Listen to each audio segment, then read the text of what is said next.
So now we're going to talk about another very common decision type, namely when to block or when to clear. Two different strategies.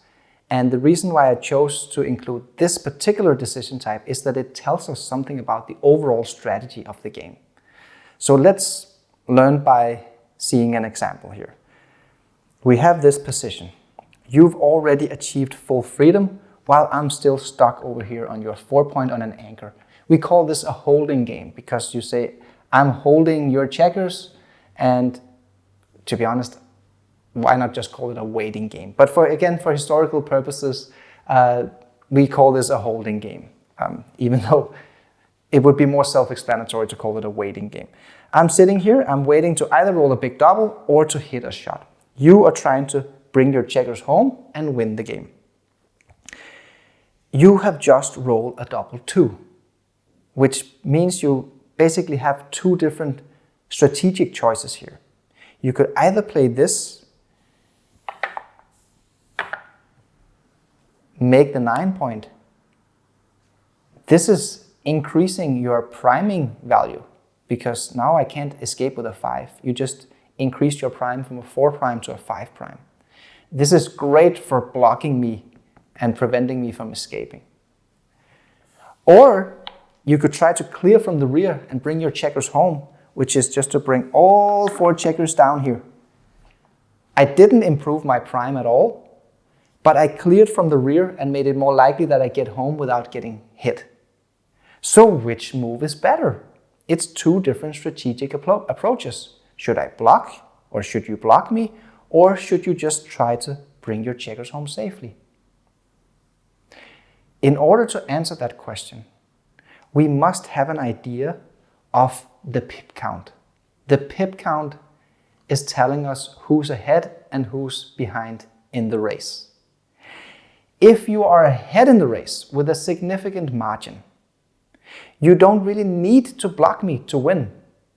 Then you just need to come home safe without getting hit to win. But if the race is somewhat close, or even if you're behind in the race, then you better block me to prevent me from start racing, right? Then you have to keep me trapped. So the pip count is the deciding factor here, whether you choose the blocking strategy or the running strategy, priming or running, basically. In this position, the race is almost even. It's very close. I'm not going to start counting the pips here, but it's very, very close. So here, the best play is to go for the priming move, to try to prevent me from racing, because the race is very close. If we change the position a little bit, let's say we take this one and put it out here. That's 12 pips. And let's say we do another 12 pips here. We just took away 24 pips from my position. Now you are way ahead in the race. I think you're ahead by a little bit more than 20 pips now. In this case, you don't have to go for the priming play here.